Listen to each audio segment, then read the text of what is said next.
الحمد للہ رب العالمین والصلاة والسلام علی سید الانبیاء والمرسلین اما بعد فاعوذ باللہ من الشیطان الرجیم بسم اللہ الرحمن الرحیم۔ الحمدللہ ہمارا درس قرآن کا سلسلہ جاری و ساری ہے ایسٹرن ہاؤسنگ اسلامک سینٹر کی جانب سے، اور آج ہم پڑھیں گے سورۃ النساء کی آیت نمبر 85 سے آنورڈ۔ ارشاد باری تعالیٰ ہے من یشفع شفاعتا حسنہ یکن لہ نصیب منہا ومن یشفع شفاعتا سیئۃ یکن لہ کفل منہا وکان اللہ علی کل شیء مقیتا۔ ارشاد فرمایا کہ جو بھی کوئی سفارش کرتا ہے کسی اچھے کام کے لیے تو اس کے لیے اتنا ہی ثواب ہے اس میں سے، اور وَمَن يَشْفَعْ شَفَاعَةً سَيِّئَةً يَكُن لَّهُ كِفْلٌ مِّنْهَا، اور جو بھی کوئی کسی برے کام کے لیے یا بری سفارش کرتا ہے تو اس کا وبال اسی پر ہے۔ وَكَانَ اللَّهُ عَلَىٰ كُلِّ شَيْءٍ مُقِیتًا، اللہ تعالیٰ ہر چیز کے اوپر نگران ہو، دیکھنے والا ہے، یعنی حساب لینے والا ہے کہ کون کیا کر رہا ہے۔ اس بات پر اللہ تعالیٰ واچ کر رہا ہے کہ کون کیا کرنے والا ہے۔ اس آیت مقدسہ میں اچھی اور بری سفارش کے بارے میں بتایا گیا ہے کہ اگر کسی ایسے کام کے لیے جو کوئی نیک کام ہے، کوئی اچھا کام ہے، تو اس میں بڑھ چڑھ کے حصہ لینا چاہیے، اور اس کام کے لیے آگے بڑھ کے اس میں جو بھی تعاون ممکن ہو وہ کرنا چاہیے۔ ایک جو سفارش کا ہمارے ذہنوں میں آج کل سسٹم ہے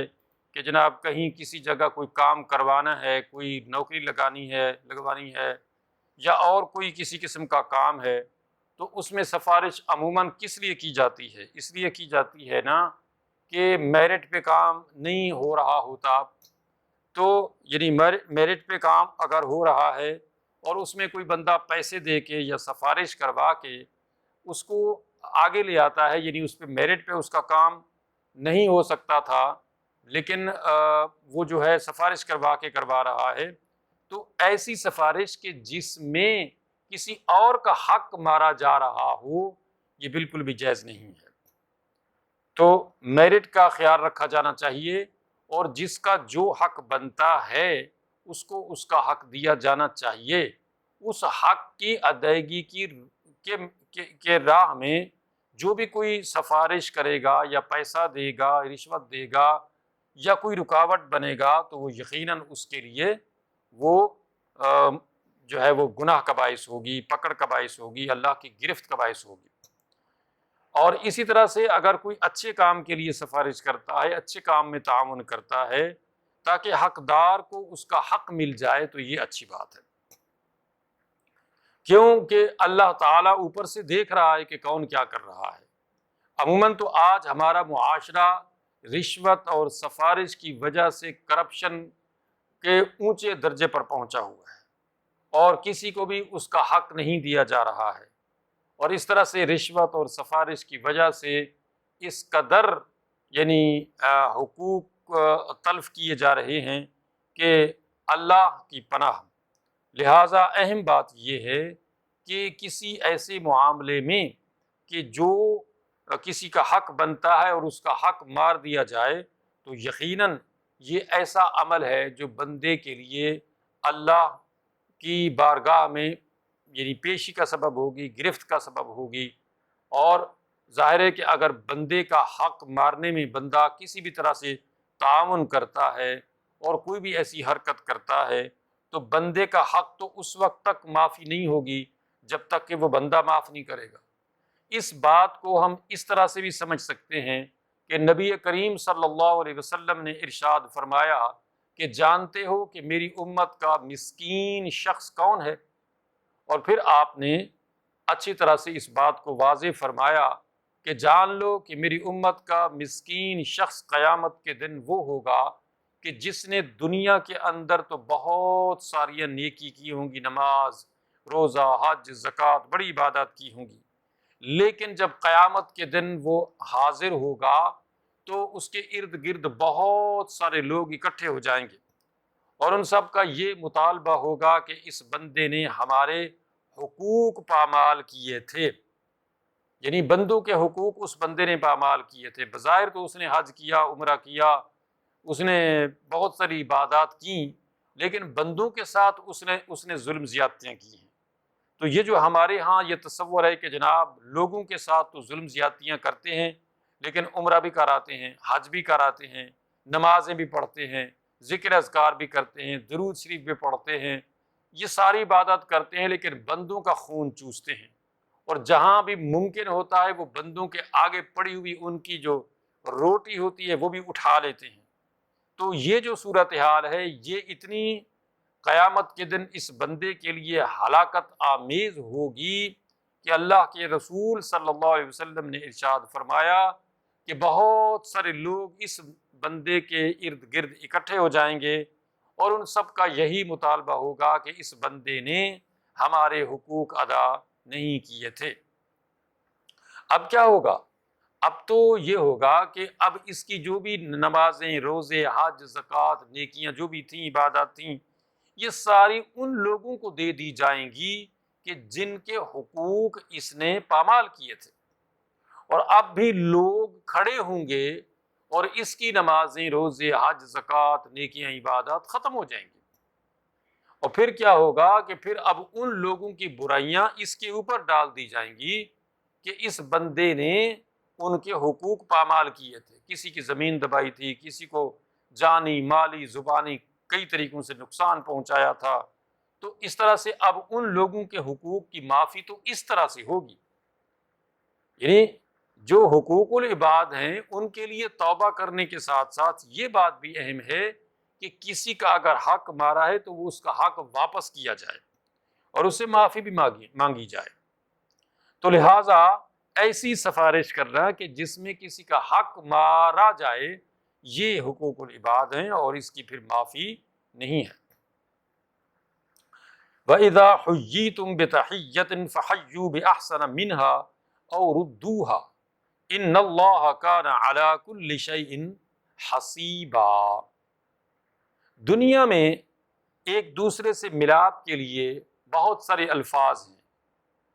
یعنی انگلش کے اندر، عربی کے اندر، اردو کے اندر بہت سارے مسلم نان مسلم جب آپس میں ملتے ہیں تو بہت سارے الفاظ کہتے ہیں۔ ہماری شریعت اسلامیہ، ہمارا دین ہمیں ہر معاملے میں ہدایات دیتا ہے، حتیٰ کہ جب ہم آپس میں ملیں تو ایک دوسرے کو کیا کہیں، جس طرح سے لوگ ہیلو، ہے، اور اس طرح سے مختلف اور الفاظ جو ہیں وہ کہے جاتے ہیں مختلف زبانوں میں۔ تو مسلمان جب آپس میں ملتے ہیں تو وہ کیا کہیں؟ تو اللہ نے ارشاد فرمایا کہ وَإِذَا حُيِّيتُم بِتَحِيَّةٍ فَحَيُّوا بِأَحْسَنَ مِنْهَا، یعنی جب بھی تم سے کوئی ملاقات کرے اور تمہیں دعا دے، جیسے کوئی کہے السلام علیکم، اب یہ دعا ہے اصل میں، یعنی السلام علیکم کا کیا مطلب ہے کہ تم سلامت رہو، یہ عربی میں السلام علیکم ہے، اور اس کے جواب میں کیا ہے؟ وعلیکم السلام، یعنی تم بھی سلامت رہو، تم پر بھی سلامتی ہو۔ اچھا، تو یہ اسلام کا طریقہ کار ہے کہ جب آپس میں آپ ملیں مسلمان تو ایک دوسرے کو اس طرح سے سلام کریں۔ اور اللہ نے فرمایا وَإِذَا حُيِّيتُم بِتَحِيَّةٍ فَحَيُّوا بِأَحْسَنَ مِنْهَا، کہ جب بھی کوئی تمہیں سلام کرے تو اس کے سلام کا جواب اس سے بہتر انداز میں دو۔ کیسے؟ کہ اگر تمہیں کوئی کہتا ہے السلام علیکم تو آپ جواب میں کہیں وعلیکم السلام ورحمۃ اللہ وبرکاتہ، اور اس طریقے سے جب کوئی اور مزید الفاظ اس کے ساتھ ایڈ کرے جیسے السلام علیکم ورحمۃ اللہ وبرکاتہ، تو آپ مزید اس میں الفاظ ایڈ کرتے ہوئے یعنی بہتر انداز میں اس کا جواب دیں وعلیکم السلام ورحمۃ اللہ وبرکاتہ ومغفرتہ، یعنی اللہ تعالیٰ کی تم پر بھی سلامتی اور رحمت ہو، اور اس کی رحمت ہو اور اس کی بخشش ہو۔ تو اس طریقے سے ایک دوسرے کو مسلمان سلامتی کی دعا دیں اور بہتر انداز میں دیں۔ اچھا، او ردوہا، یا کم سے کم اتنا تو کریں کہ جتنا اس نے کہا ہے اتنا تو کہہ دیں، یعنی اتنا کہنا تو لازمی ہے کہ جتنا الفاظ ایک بندے نے السلام علیکم کہا ہے تو اتنے الفاظ تو لازمی ہیں کہ اس کو جواب دیا جائے وعلیکم السلام، لیکن بہتر طریقہ جو اللہ نے بیان فرمایا ہے کہ فحیوا بأحسن منہا، یعنی جو تمہیں سلام کر رہا ہے نا، تم اب بہتر انداز میں، مزید اس کو بہتر انداز میں جو ہے اس کے سلام کا جواب دو۔ ان اللہ کان علی کل شیء حسیبا، بے شک اللہ تعالی ہر چیز کا حساب لینے والا ہے۔ یعنی اگر تم کوئی بھی مزید نیکی کرو گے نا تو اس کا حساب بھی تمہیں اللہ تعالیٰ عطا فرمائے گا، مزید اپنے کرم اور اپنے فضل سے۔ تو بہرحال اسلام کا یہ ایک طرہ امتیاز ہے، ایک خاص شان ہے کہ مسلمان جب آپس میں ملیں تو ایک دوسرے کو اس طریقے سے دعائیہ کلمات کہا کریں، السلام علیکم ورحمۃ اللہ وبرکاتہ ومغفرتہ، اور اسی طریقے سے جواباً بھی بہتر اور اچھے انداز میں جو ہے وعلیکم السلام کہا جائے۔ اچھا، فما لکم فی المنافقین فئتین واللہ ارکسہم بما کسبوا، اس کے آگے یہ جو رکوع آ رہا ہے اس کے اندر اللہ رب العزت نے پھر سے منافقین کا تذکرہ فرمایا ہے۔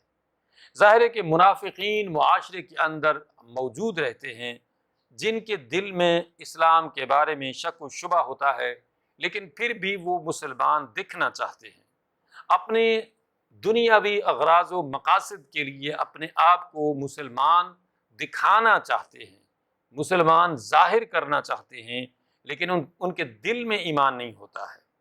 تو یہ نبی کریم صلی اللہ علیہ وسلم کے زمانہ اقدس میں بھی ایک بڑی تعداد منافقین کی موجود تھی، اور ظاہر ہے اس کے بعد بھی اسی طرح سے رہنے ہیں، لیکن اس ٹائم چونکہ قرآن نازل ہو رہا تھا اور اللہ کے رسول صلی اللہ علیہ وسلم موجود تھے، تو جو بھی ان کی کوئی ایسی ایکٹیویٹی ہوتی تھی منافقین کی تو اللہ تعالیٰ اس کو ایکسپوز کر دیتا تھا، اس کو ظاہر کر کے اپنے رسول کو بتا دیتا تھا، اور اس طریقے سے قرآن میں وہ آیات لکھی جاتی تھیں، اور اس طریقے سے منافقین کے جو نشانیاں ہیں وہ ہمیں پتہ چلتی ہیں کہ منافقین کس طرح کے ہوتے ہیں، ان کی ایکٹیویٹی کیا ہوتی ہے، ان کے اغراض و مقاصد کیا ہوتے ہیں۔ مختصر یہ ہے کہ وہ دھوکہ دینے کی کوشش کرتے ہیں اور اپنے آپ کو مسلمان ظاہر کرتے ہیں، مگر ان کے مسلمان بظاہر ہونے کا اصل مقصد کیا ہوتا ہے؟ دنیاوی منفیت اور لالچ اور دھوکہ دینا اور فراڈ کرنا۔ جس طرح ایک فراڈیا انسان کئی طریقوں سے فراڈ کرتا ہے، اس طرح سے ایک منافق جو ہے وہ فراڈیا ہوتا ہے جو مسلمانوں کے ساتھ، اسلام کے ساتھ دھوکے بازی کی کوشش کرتا ہے، مگر اللہ نے کیا فرمایا کہ یخادعون اللہ والذین آمنوا وما یخدعون الا انفسهم، یعنی اصل معاملہ یہ ہے کہ یہ منافق جو ہے نا یہ دھوکہ دینے کی کوشش کر رہے ہیں اللہ کو، اس کے رسول کو، مسلمانوں کو، لیکن اصل کیا ہے؟ اصل بات یہ ہے کہ وما یخدعون الا انفسهم، یہ کسی کو بھی دھوکہ نہیں دے سکتے ہیں، یہ محض اپنے آپ کو دھوکہ دے رہے ہیں۔ تو منافق اصل میں اپنے آپ کو دھوکہ دیتا ہے، وہ کسی کو کیا دھوکہ دے سکتا ہے؟ اس کا دوگلا پن کچھ دنوں کے بعد واضح ہو جاتا ہے، اس لیے کہ اذا حدث کذب، اللہ کے رسول نے فرمایا کہ منافق جب بات کرتا ہے تو جھوٹ بولتا ہے، اذا تؤمن خان، جب منافق کے پاس کوئی امانت رکھی جاتی ہے تو وہ خیانت کرتا ہے، اذا خاصم فجر، اور جب اس سے بحث کی جاتی ہے یا کوئی جھگڑا کی صورتحال پیدا ہو جاتی ہے تو وہ کیا کرتا ہے؟ وہ گالیاں بکتا ہے۔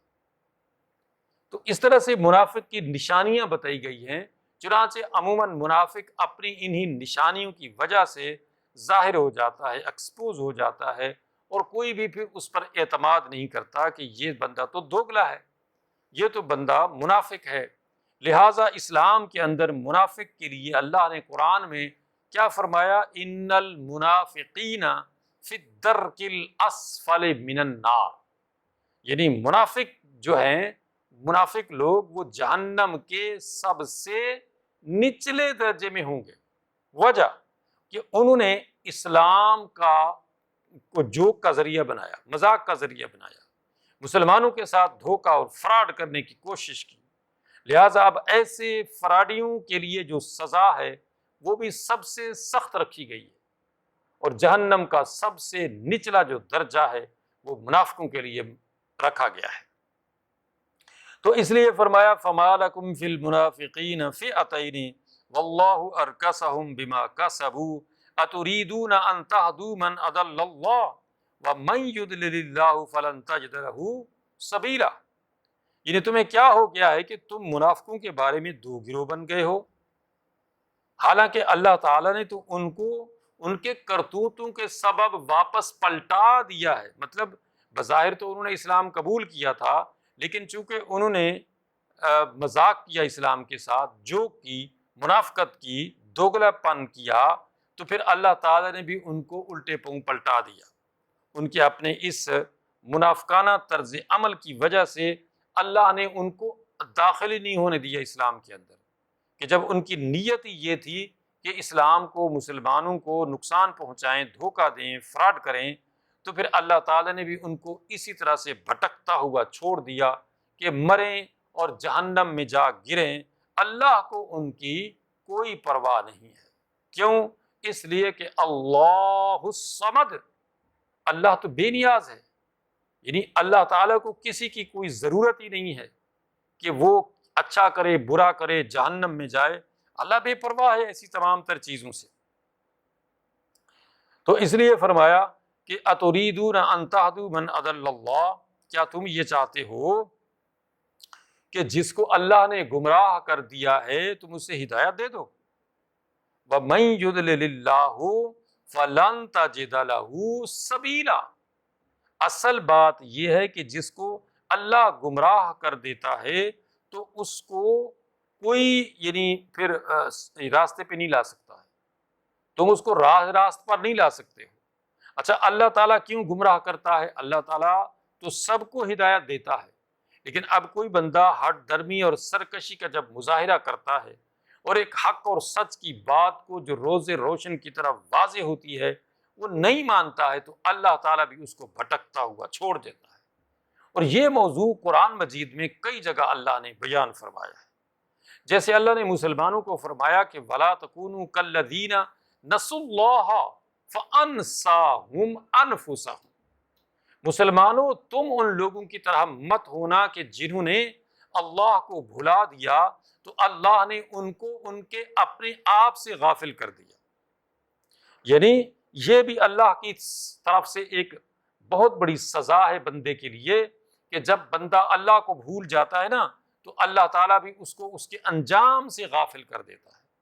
کہ وہ کیا کر رہا ہے، وہ کہاں جا رہا ہے۔ اس کی زندگی جو ہے وہ برف کی طرح پگھلی چلی جا رہی ہے اور اس کی موت اس کے قریب آیا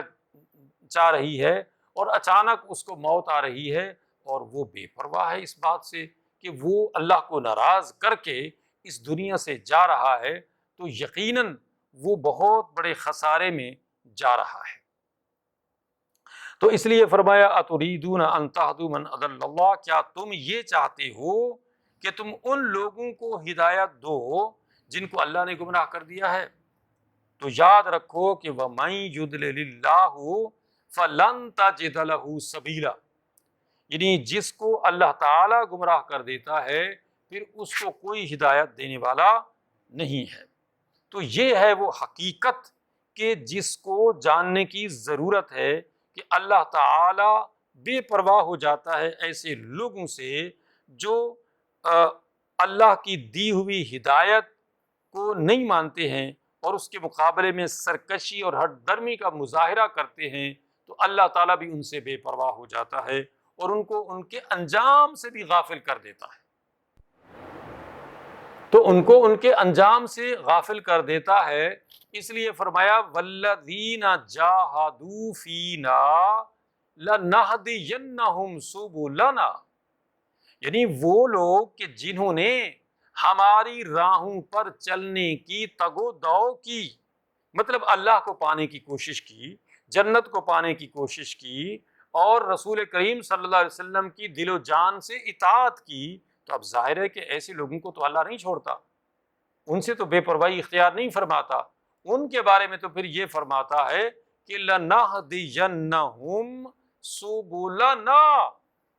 کہ پھر ایسے لوگوں کو تو ہم یقیناً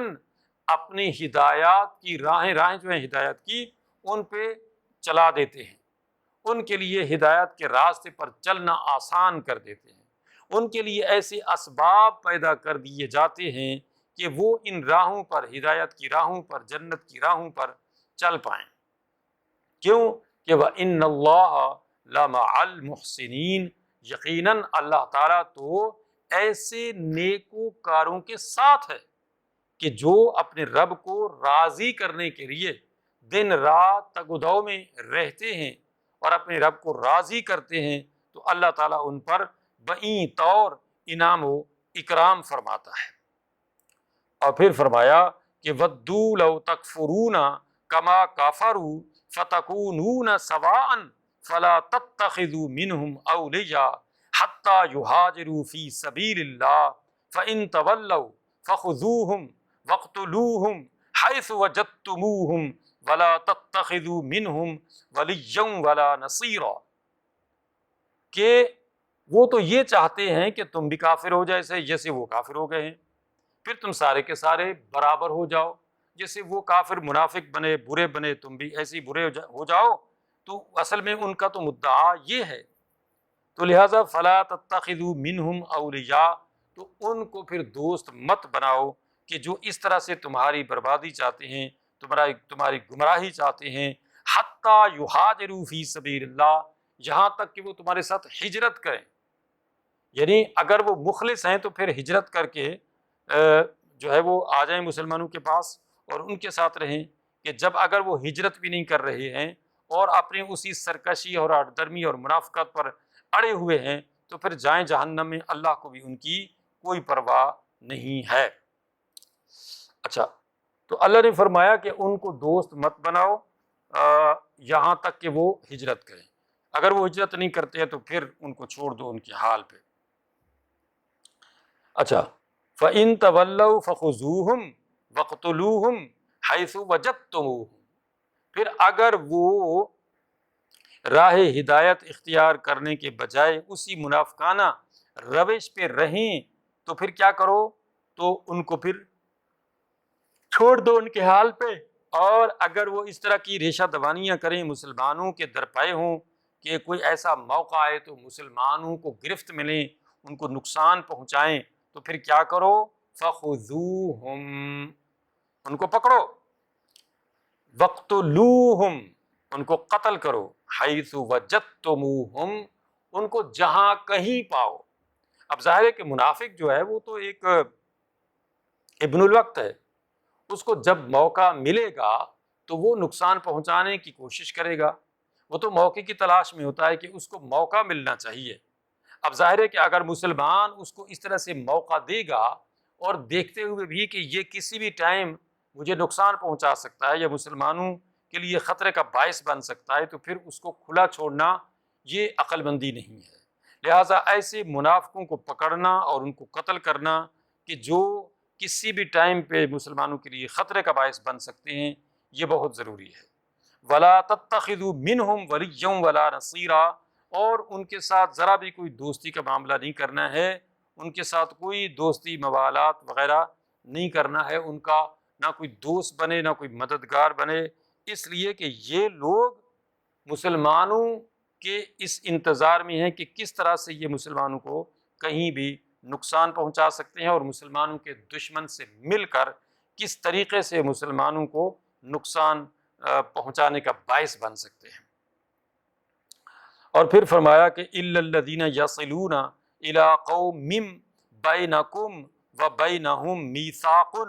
أَوْ جَاءُوكُمْ حَاصِرَتْ صُدُورُهُمْ أَن يُقَاتِلُوكُمْ أَوْ يُقَاتِلُوا قَوْمَهُمْ وَلَوْ شَاءَ اللَّهُ لَسَلَّطَهُمْ عَلَيْكُمْ فَلَقَاتَلُوكُمْ فَإِنِ اعْتَزَلُوكُمْ فَلَمْ يُقَاتِلُوكُمْ وَأَلْقَوْا إِلَيْكُمُ السَّلَمَ فَمَا جَعَلَ اللَّهُ لَكُمْ عَلَيْهِمْ سَبِيلًا۔ اللہ نے فرمایا کہ مگر وہ لوگ کہ جو ایسی قوم سے جا ملیں کہ ان کے اور تمہارے درمیان میں کوئی ایگریمنٹ ہے، او جاؤکم حسرت صدورہم ان یقاتلوکم او یقاتلوا قومہم، یا پھر اس پوزیشن میں تمہارے پاس وہ آ جائیں کہ وہ تم سے لڑنا نہیں چاہتے، تم سے جنگ نہیں کرنا چاہتے ہیں، اور اس طریقے سے وہ امن میں رہنا چاہتے ہیں، اور تمہیں کوئی نقصان جو ہے وہ یعنی تم کو پہنچائیں، تو ان کے دل جو ہیں وہ یعنی وہ رکے ہوئے ہیں، لیکن وہ اس طریقے سے ہیں کہ کوئی بھی موقع یعنی وہ تلاش میں ہیں، تو جو ہے وَلَوْ شَاءَ اللَّهُ لَسَلَّطَهُمْ عَلَيْكُمْ فَلَقَاتَلُوكُمْ، تو اگر اللہ تعالیٰ چاہتا تو ان کو تم پر مسلط کر دیتا،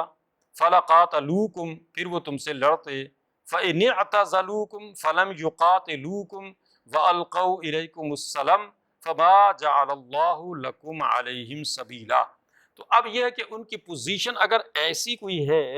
کہ وہ اب تم سے لڑنا نہیں چاہتے ہیں، نہ ان کے اندر کوئی سخت ہے ایسی کہ وہ مسلمانوں سے لڑیں، جنگ کریں، مسلمانوں کو نقصان پہنچائیں، لیکن وہ ظاہر منافق تو ہیں، مگر یہ کہ وہ کوئی نقصان نہیں پہنچا رہے ہیں، تو پھر اللہ کی طرف سے اجازت نہیں ہے کہ اب ایسے لوگوں کو مار دیا جائے، ایسے لوگوں کو پھر رہنے دیا جائے، لیکن ان سے بے پرواہ یا بے خبر بھی نہ رہا جائے کہ ایسا نہ ہو کہ وہ مسلمانوں کو کوئی نقصان پہنچائیں۔ اس لیے تو مسلمانوں کو یہ بتایا گیا ہے کہ وَأَعِدُّوا لَهُم مَّا اسْتَطَعْتُم مِّن قُوَّةٍ وَمِن رِّبَاطِ الْخَيْلِ تُرْهِبُونَ بِهِ عَدُوَّ اللَّهِ وَعَدُوَّكُمْ وَآخَرِينَ مِن دُونِهِمْ لَا تَعْلَمُونَهُمُ اللَّهُ يَعْلَمُهُمْ، یعنی مسلمانوں تم سے جس قدر بن پڑے جدید ترین عسکری اور حربی صلاحیت و قوت اور فوج اور ساز و سامان، یعنی فوج کا یا لڑنے کا جہاد جنگ کا، وہ تیار رکھو ہمیشہ وقت کے تقاضوں سے ہم آہنگ ہو کر، تاکہ تم ان چیزوں سے، اپنی فوج سے اور فوجی ساز و سامان سے تم مرعوب اور مرہوب رکھو، دہشت زدہ رکھو، خوف میں برپا رکھو ان لوگوں کو جو اللہ کے دشمن ہیں، جو تمہارے دشمن ہیں، اور ان کے علاوہ ان کو بھی جن کو تم نہیں جانتے ان کو اللہ بخوبی جانتا ہے۔ اور وہ کون ہیں؟ وہ ہیں منافق، جو مسلمانوں کے اندر چھپے ہوئے ہیں، لیکن اب مسلمانوں کو یا تو ان کی منافقت کا نہیں پتہ ہے، اور وہ اندر ہی اندر وہ جو منافق ہیں وہ پروگرام بنائے ہوئے ہیں کہ کوئی موقع ایسا آئے کہ وہ مسلمانوں کو کس طریقے سے نقصان پہنچا سکیں، ان کے خلاف کسی بھی دشمن سے مل کے مسلمانوں کو کسی بھی طریقے سے تہ تیگ کر سکیں، ان کو زیادہ سے زیادہ جانی اور مالی نقصان پہنچا سکیں۔ تو یہ جو صورتحال ہے، اس سے نبرد آزما رہنے کے لیے اللہ نے مسلمانوں کو ہمیشہ سے پاورفل رہنے کا حکم دیا ہے۔ یہ نہیں ہے کہ مسلمان بس اس ٹائم سوچے گا جنگ کے لیے کہ جب اس پہ جنگ مسلط ہو جائے گی، نہیں، وہ ہمیشہ سے تیاری میں رہے کہ جب بھی کبھی منافق جو اس کے اندر رہ کے تیاری کر رہے ہیں، کم از کم ان سے تو نمٹ سکے۔ اس لیے حکم ہے کہ ہمیشہ سے ان تمام دشمنوں کے اوپر عدو اللہ عدوکم وآخرین من دونہم، اللہ کے دشمن، مسلمانوں کے دشمن، منافقین، یہ ہیں تو سب اللہ کے دشمن، لیکن ان کی کیٹیگری اس لیے بتائی گئی ہے کہ بعض دفعہ مسلمانوں کو پتہ نہیں ہے، اور اس لیے اللہ نے فرمایا اللہ یعلمہم، یعنی تم ان کو نہیں جانتے ہو، اللہ ان کو جانتا ہے۔ ایک تو ظاہر دشمن ہے بھی فلاں فلاں فلاں،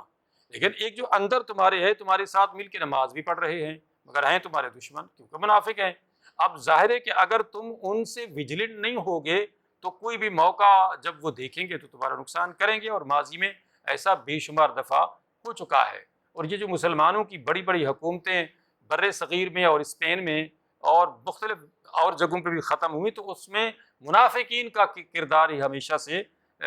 جو ہے وہ کار فرما رہا ہے۔ اللہ تعالیٰ سمجھنے عمل کرنے کی توفیق عطا فرمائے۔ وآخر دعوانا ان الحمد للہ رب العالمین۔